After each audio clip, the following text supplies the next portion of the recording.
Bonjour Philippe, on est ravis de t'avoir eu ce matin pour cet atelier, conférence atelier sur la relation à l'argent. Est-ce que déjà tu peux te présenter s'il te plaît?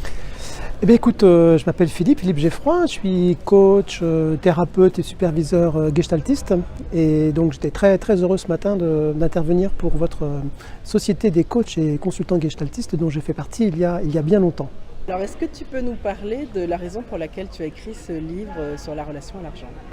Alors j'ai écrit ce bouquin parce que j'ai fait moi-même un parcours personnel important sur ce sujet-là quand je suis passé de fonctionnaire à travailleur indépendant.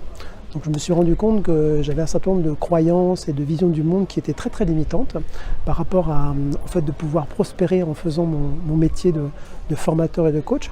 Et je me suis attaqué de manière très profonde au sujet, de manière aujourd'hui à être vraiment à l'aise pour intervenir là-dessus.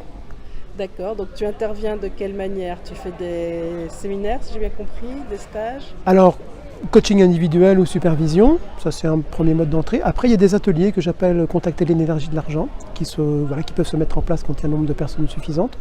Et puis après, je travaille aussi en visio, par Skype, selon les besoins. Donc voilà, tous les canaux sont possibles pour travailler ce sujet.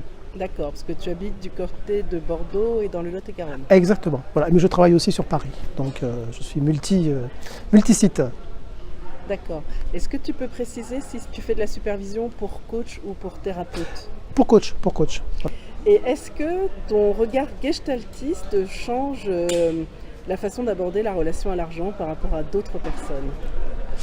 Bah, écoute, ce que moi je vais chercher tant pour moi qu'à transmettre quand je travaille avec des gens, c'est de développer la capacité d'ajustement créateur, c'est-à-dire de pouvoir se libérer finalement d'une forme de relation à l'argent qui peut être très ankylosée, très habituelle, pour pouvoir à un moment donné être libre d'en gagner, d'en dépenser, de laisser partir, d'offrir des cadeaux, de recevoir, de développer vraiment toutes les polarités qu'on peut trouver autour de l'argent. Je trouve que c'est vraiment un travail qui est très riche, puisque derrière ce sujet de l'argent, on va chercher plein de choses à la fois dans l'histoire, et puis surtout aussi sur l'avenir. Moi je suis autant intéressé par le futur, même plus intéressé par le futur que par le passé.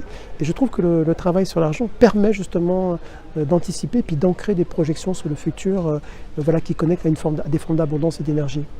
Tu aurais un conseil à donner aux coachs qui s'intéressent à cette problématique de l'argent? Le conseil, les gestaltistes ne sont pas des conseilleurs habituellement, Non. mais quand même. Moi, je crois qu'il faut s'occuper sérieusement du sujet, s'occuper sérieusement du sujet, parce que comme notre relation à l'argent, elle fonctionne souvent dans des programmes très subconscients. Donc il y a plein de moments où, sans s'en rendre compte, on s'entrave son développement. Donc vraiment, regarder la relation à l'argent, et souvent ça se fait après une bonne thérapie. Après la thérapie, l'argent. Ce sera le mot de la fin. Merci Philippe. Avec plaisir.